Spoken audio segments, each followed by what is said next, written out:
علم وہ نہیں جو آپ جانتے ہیں. جو آپ جانتے ہیں بھائی جان وہ انفارمیشن ہے.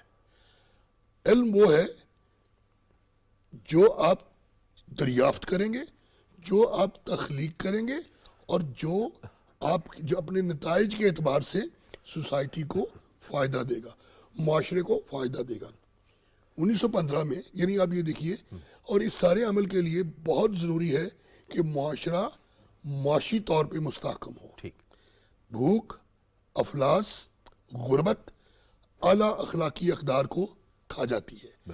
اپنے نوجوان کو ان بیماریوں سے, جنا کے نام خطوط جو لکھے 37 میں اقبال نے, جو کہ ہمیں پاکستان کے بنیادی مقاصد کی طرف, انہوں نے کہا کہ روٹی کا مسئلہ ملک میں دن بدن خاص طور پہ مسلم کمیونٹی میں شدت اختیار کرتا جا رہا ہے. جو مفلسی ہے وہ انسان کو گناہ کی طرف لے جاتی ہے. تو معاشرے کو مفلسی سے نکالنا ہے, ان کی معیشت کا. تو میں آپ کو جب ایسا بتاؤں کہ نوجوان اقبال نے جو تعلیم حاصل کرنے کے بعد جب انہوں نے اپنی عملی زندگی کا آغاز کیا, تو انہوں نے پہلی تصنیف جو ان کی شائع ہوئی, عام ہمارے بچے نہیں جانتے, وہ اکنامکس کے موضوع پہ تھی, علم الاقتصاد, کہ کس طرح سے. اور آپ یہ دیکھیے کہ اس زمانے میں اس کو پولیٹیکل اکانومی کہتے تھے, اس علم کا نام اکنامکس نہیں ہوا تھا. تو انہوں نے ایک ٹرم کوائن کی, علم الاقتصاد, اور اس میں بعض باتیں اتنی جدید انہوں نے کہیں. مثلا یہ 1904 یہ وہ کتاب ہے جس میں انہوں نے خاندانی منصوبہ بندی کا بھی حمایت کی. ٹھیک. کنسپٹ کیا کس صورت میں کہ ہمیں تحدید آبادی کی طرف بھی توجہ دینی چاہیے. یہ تسلسل جو تھا, یہ جو آغاز تھا مباحث کا, یہ چلنا چاہیے تھا آگے, جو باوجود ہمارے معاشرے میں نہیں چل سکا. ہمیں بنیادی طور پہ, اب جب آپ یہ دیکھ لیجیے کہ اقبال غلام ملک کے شہری تھے, ان کی مخاطب یوتھ غلام تھی. 1910 میں وہ علی گڑھ کے اسٹریچی ہال میں گئے, ینگ سٹوڈنٹ سے انہوں نے خطاب کیا, اور یہ وہ خطاب ہے جس میں علامہ محمد اقبال نے کالج کے اسٹوڈنٹس کو, جو کہ جدید علوم کے اسٹوڈنٹ تھے, یہ بتایا کہ آپ کی قومیت کی بنیاد کیا ہے. اور اس کے ساتھ ساتھ انہوں نے جدید علوم کا راستہ بھی انہوں نے بتایا کہ آپ وہ بھی کریں, اور دین, اپنے دین پر چلیں. قرآن ہی اصل میں وہ راہ ہے جس پر نوجوان نسل کو چلنا ہے. دیکھیے نوجوان نسل جو ہے, دین ہمارے کنڈکٹ سے علیحدہ کوئی چیز نہیں ہے. جب میں علم کہتا ہوں تو اس میں سے دین کا علم علیحدہ چیز نہیں ہے. علم ایک ہی ہے, اور علم کی دریافت, علم کا حصول, یہ بجائے خود اقبال کہتا ہے عبادت ہے. علم کا حصول بجائے خود عبادت ہے. یہ اپنے اس لیکچر میں اقبال نے پہلی بار پبلک فورم پہ خواتین کی تعلیم کے نصابات کا تعین کیا, تجاویز پیش کی کہ کوئی معاشرہ, جاوید صاحب اقبال کہتے ہیں, کوئی معاشرہ اس وقت تک ترقی نہیں کر سکتا جب تک اس کی خواتین پڑھی لکھی نہ ہوں. ایک خاتون کے پڑھنے سے ایک خاندان پڑھتا ہے, ایک مرد کے پڑھنے سے ایک فرد پڑھتا ہے. تو اس میں انہوں نے خواتین کے نصابات کی بات کی. اس میں انہوں نے نوجوانوں کو کہا کہ آپ کو ذہنی طور پہ تیار ہونا ہے مستقبل سنوارنے کے لیے, آزادی حاصل کرنے کے لیے. اور آپ کی اصل طاقت, جو میں آپ کو اس وقت خاص طور پہ جاوید صاحب متوجہ کرنا چاہوں گا, کہ یوتھ کی اصل دو باتیں ہونی چاہیے. یوتھ اپنے حال سے مطمئن نہ ہو تبدیلی کا, تاکہ اس کے اندر وہ رہے کہ اسے میں نے بہتر کرنا ہے. لیکن یوتھ کی اصل طاقت احتجاج نہیں, یوتھ کی اصل طاقت تعلیم ہے, علم ہے. چونکہ دیکھیے میں سمجھ سکتا ہوں کہ پڑھنے, سیکھنے اور دریافت کرنے کی ایک خاص عمر ہوتی ہے. انسان میں اخذ و قبول اس کا ذہن ایک خاص عمر تک کرتا ہے بہت بہتر طریقے سے. اگر اس عمر کو آپ احتجاج میں, آپ لا یعنی کاموں میں, آپ اپنے کسی فرضی بیانیے کی تشہیر میں ایندھن کے طور پہ استعمال کریں گے, تو اس سے کسی کا نقصان نہیں ہوگا, یوتھ کا نقصان ہوگا, اس یوتھ کے مستقبل کا نقصان ہوگا. تو علامہ محمد اقبال نے جتنا بھی لکھا ہے, 1915 میں اسرار خودی, 18 میں رموز بے خودی, 1923 میں پیام مشرق, 27 میں زبور عجم, اقبال نے جتنا بھی لکھا ہے, 32 میں جاوید نامہ. اچھا, جاوید نامہ وہ کتاب ہے کہ جس کے بارے میں اقبال بڑے کانفیڈنٹ تھے کہ یہ میرا ماسٹر پیس ہے. اس میں انہوں نے خطاب بن یاد نو ایک پوری نظم اس میں لکھی جس میں ان توقعات کا اظہار کیا ہے اقبال نے نوجوان نسل سے کہ میرا خطاب، میرا پیغام، میری امیدوں کا محور و مرکز صرف اور صرف نژاد نو، نوجوان نسل. اور وہ نوجوان سے توقع سب سے بڑی یہ ہے کہ وہ اپنے اندر کریٹیویٹی، تخلیقی قوت پیدا کرے، تخلیقی قوت پیدا کرے. طاقت پیدا کرے. بہت بہت شکریہ، بہت بہت شکریہ پروفیسر ڈاکٹر شاہد کمال کامران صاحب. آپ نے بہت گفتگو کی. علامہ اقبال یہ سمجھتے تھے، پروفیسر صاحب کا یہ کہنا ہے کہ ان کی جو تعلیم تھی، ان کا جو پیغام تھا وہ نوجوان نسل میں یہ تھا کہ وہ تخلیقی جو صلاحیتیں ہیں وہ اپنے آپ میں پیدا کریں، اور ان کا کام احتجاج نہیں بلکہ تعلیم حاصل کرنا ہے، جدید تعلیم حاصل کرنا ہے. یہ تھا ہمارا آج کا پروگرام. جاوید اقبال کو اجازت دیجیے. اللہ حافظ.